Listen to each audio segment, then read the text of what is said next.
Hello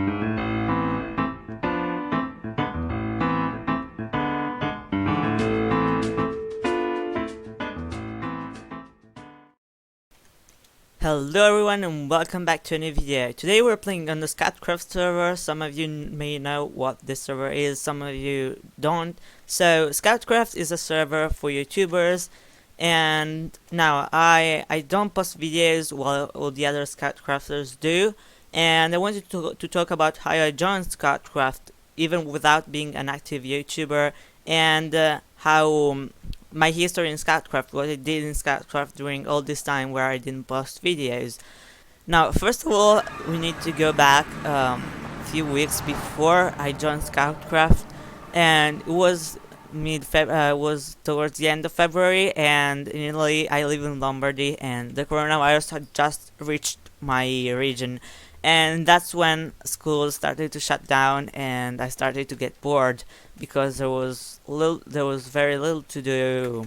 I was in quarantine since the 1st of March, absolutely forbidden to go outside, and so by mid-March I had enough, and I just went on the what? Anyway, I went on minecraftforums.net and I found a server named Scoutcraft, and I decided to join it. I was actually the second person to join the Discord server, and at the time it was not a YouTuber SMP. That means that at mid-March, Scoutcraft was open to everyone. But at one point, a YouTuber joined and decided to invite more people, and then more YouTubers joined, and more YouTubers started to pull in more other YouTubers. And I think the first YouTuber to join was Saf, but I'm not too sure about that. Anyway, so Scoutcraft became basically 99% YouTubers, and there were 4 people that were non-YouTubers, including me. There was the owner, 2 other people, one of which got banned, the other just stopped playing, and then there was me. And the owner unfortunately had to step down due to personal problems, and one of the non-YouTubers got banned, the other just stopped playing, so I was the only one remaining that didn't post YouTube videos. So that's how Scoutcraft became a YouTuber only SMP. So anyway, what's my history on Scoutcraft? What did I do on Scoutcraft while I was a non-YouTuber? Well, to answer this question, we need to go to another place, because I actually recently moved in here, and that's why my base is so far behind, because I didn't have a base. At first, on Scoutcraft, I focused on making farms and getting tons of stuff that I would need later on. So, let's go over there.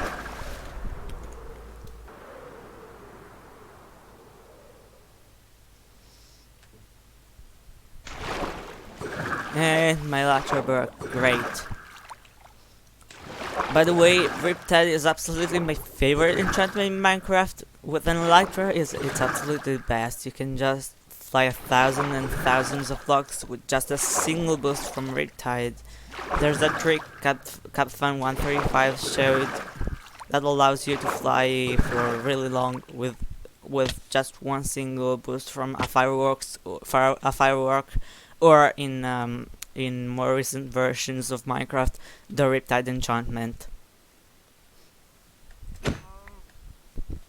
I know you've probably heard this from other YouTubers already, but wow, once you're this far into the game and you have to walk instead of use your elytra, it feels so much different to just having to walk instead of being able to actually glide with your elytra. Feels so different, and it's also easier for me because I have feather falling 4, but without feather falling 4 it would be a lot more difficult because I fall down cliffs a lot, and that's how I have 97 deaths. Also because I built a garden farm that took like 60 or 70 deaths, but that's another story that I'll explain that later. Hello, llama. Bye, llama.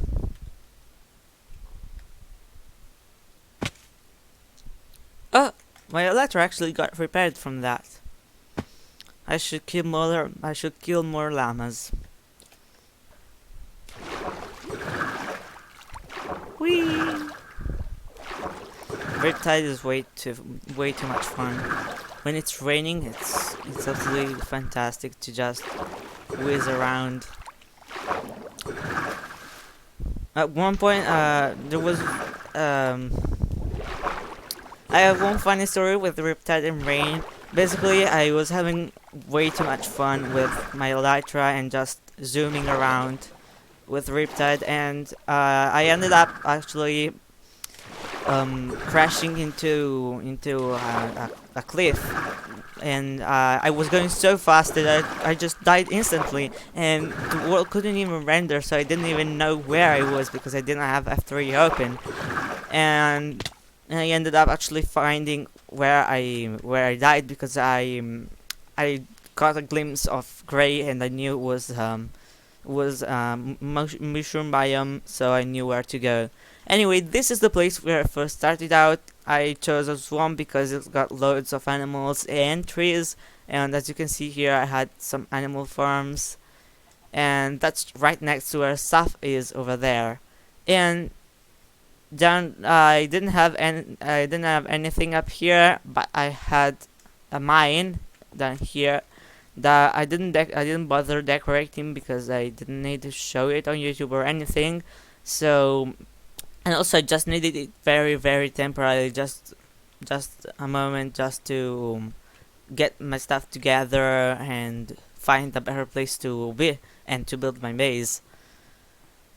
And about this, as some of you may know, the dragon was already defeated on Scoutcraft, and some of you may also know I was involved in it, and yeah, I killed the dragon, and I did because at the time one of the non-YouTubers, Declan, was bragging about how he would beat the dragon and it would be the first one to reach it, and I decided, you know what, I'm gonna beat the dragon first, and I'm gonna get to the end first, and then it's gonna be all like, what, how did you do it, what? And I ended up actually managing to get to the end first, and I got the dragon down to half health, and then he joined me, and we ended up defeating the dragon, and I got the achievement.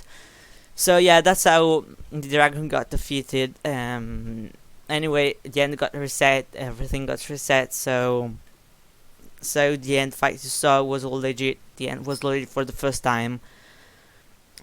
I'm gonna stop here a little to grind, to repair my elytra, and then we'll be back on the journey.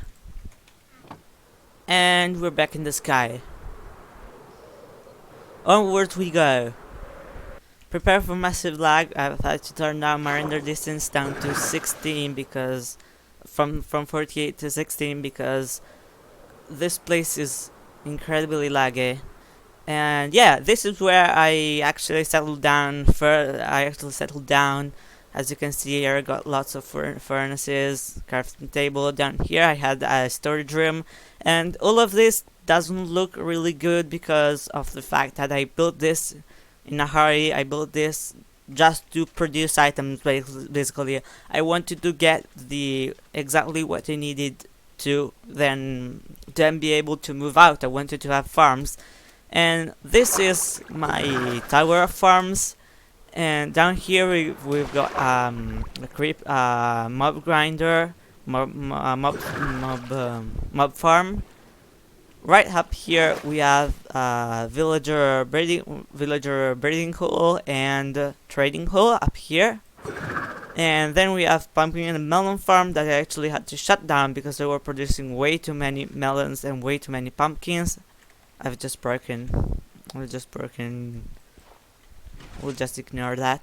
And yeah, a creeper blew up and destroyed all of this, but I don't really care because, as I said, it was producing way too much. I have so many melons and pumpkins in my ender chest.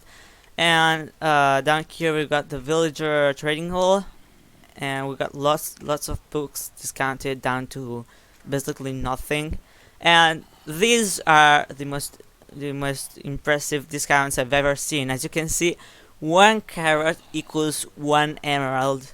I don't even know myself how I got these huge discounts, but yeah, here they are.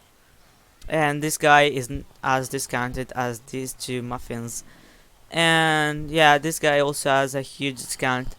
What I assume happened in this case is that I cured them both, and then they both were happy about me, and then they started gossiping to each other.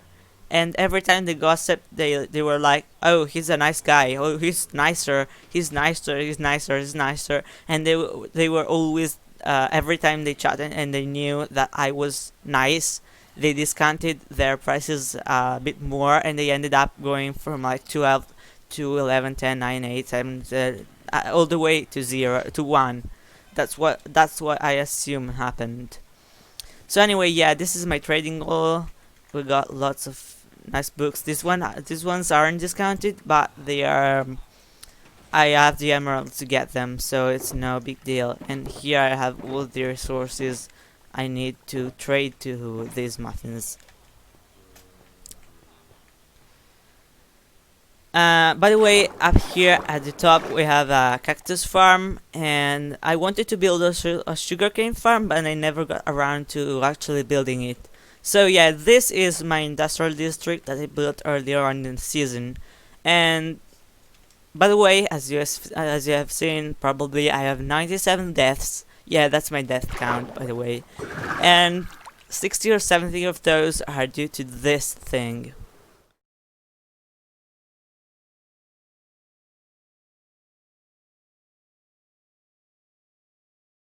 This used to be an ocean monument, and this cost me so many deaths to clear out. And I used escalated fire's design that requires clearing the entire ocean monument. And as you can see, it's not completed. First of all, because I didn't have enough blocks to complete it. I didn't have enough black dye. And I also did a horrible mistake while building this farm. I built this, then I put water, and afterwards I tried to connect it to this tube kind of thingy, but that was a horrible mistake because, as you can see here, look at how many guardians there are. It's impossible to build. I simply can't build anything with so many guardians trying to kill me. Anyway, that's enough. That's enough. There are enough guardians over here, and they produce already enough stuff.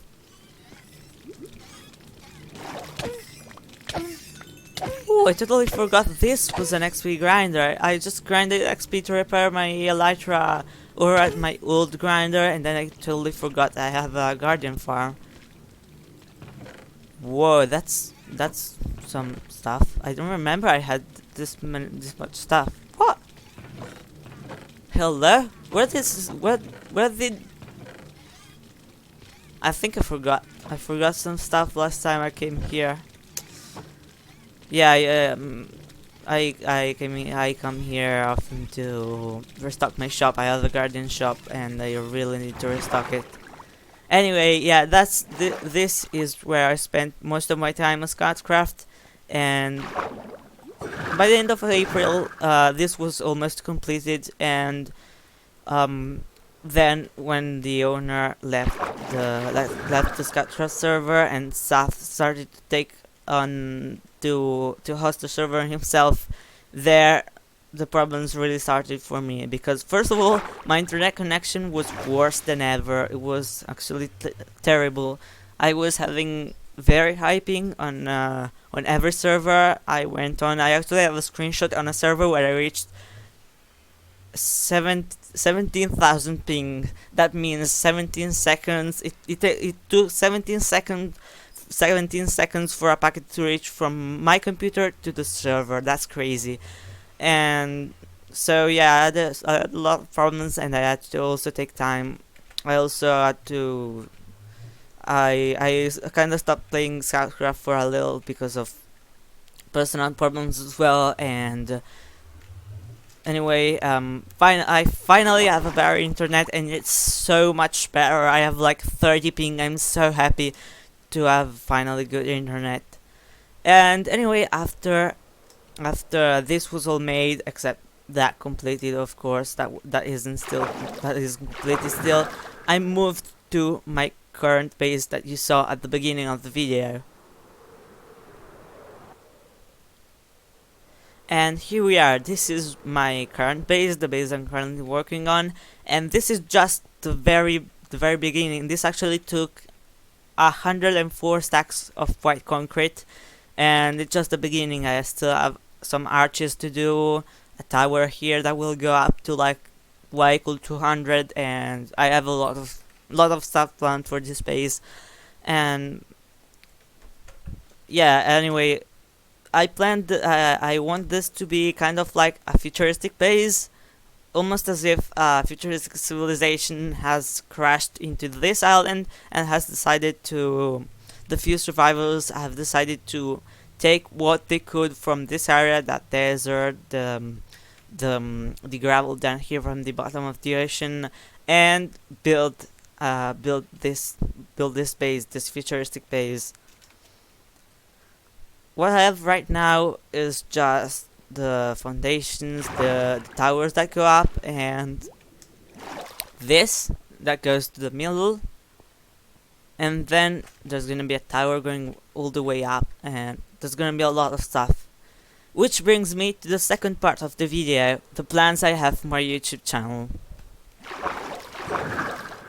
What I have planned is I want to make, I have two series already active on my, 2 series already on my channel. I have the Finding Minecraft Bugs series, and as for that, I have a question for you guys. Would you guys prefer to see me finding a big Minecraft bug, so a bug like the ones I've brought before on the channel, or would you guys prefer to see a compilation of small and interesting Minecraft bugs I find in the bug tracker? Because if you want a big bug, I can bring it probably if I find it, but it'll take some time. If you want instead a compilation of small bugs, I can bring it pretty much quite soon. I can bring it soon, and it's gonna take less time to record because I'm not gonna have to actually search for the bugs, actually discover the bugs. I can search them on the bug tracker, and I already have a few small bugs that I found myself. So what would you like to see? Me finding a big Minecraft bug or a compilation of small Minecraft bugs? Let me know down in the comment sections. Another series I have is the Playing Hypixel series, Hypixel Fun, and I have another video planned soon. It's coming in a short time, so stay tuned for that. I also want to start a new series. Oh my goodness! I left some of the stuff at the old grinder. I'll be right back. Okay, so while we're on the way, so I was talking about Hypixel. I have a video planned for the Hypixel Fun, and hopefully it's gonna be a collab with another YouTuber that does kind of a different style of content from mine, but it's still gonna be very interesting to do a collab with them. And another series I want to do, because it's gonna be really interesting, is explaining Minecraft, where I explain things about Minecraft that not many people know, such as, for example, some things about how the FOV works in Minecraft. We all know that FOV changes from 30 to 110, but what happens if we set negative FOV? What happens if we set very high values of FOV? And there's actually some really interesting behaviors going on with very high values that I want to talk about. And then, of course, there is Scoutcraft. I don't want to start recording in the middle of a season where I already have lots of stuff enchanted to like so many. Basically, this is maxed out. I don't want to start a season where I already have a base that I have half built. It's actually more like 1/8 of the actual complete base. But I still don't want to start recording in the middle of a season, But I will post a base tour once it's complete, and I will post some other videos, maybe some other people's base tours. I could do some collabs. And also when we do mini games, we have some mini games, some fun stuff planned for the future, so stay tuned for that. Also go subscribe to the other Scoutcrafters. You can find them down in the description. When we play some games, I will be recording, of course. And so yeah, Scoutcraft will be a series, but I won't record actual gameplay in season 1. Oh, and by the way, another series I want to bring on the channel is Storytime, where I talk, just like I did in this video, I talk about some stuff, basically just story time. I tell some stories about things. For example, I joined Scoutcraft in this case. So anyway, I really hope you enjoyed this video. If you did, make sure to leave a like. If you want to tell me anything about my channel or the content I bring, feel free to leave down a comment down below. I read them all, and you really help me out by leaving some feedback. By the way, remember to check the description and to subscribe to every Scoutcraft YouTubers. If you're every Scoutcraft YouTuber, if you're not already, they all post amazing content and they are all absolutely great. The Scoutcraft server, I must say, is going really well, and I really enjoy interacting with all the YouTubers on Scoutcraft. Anyway, this will all for today. See you in another video. Bye bye.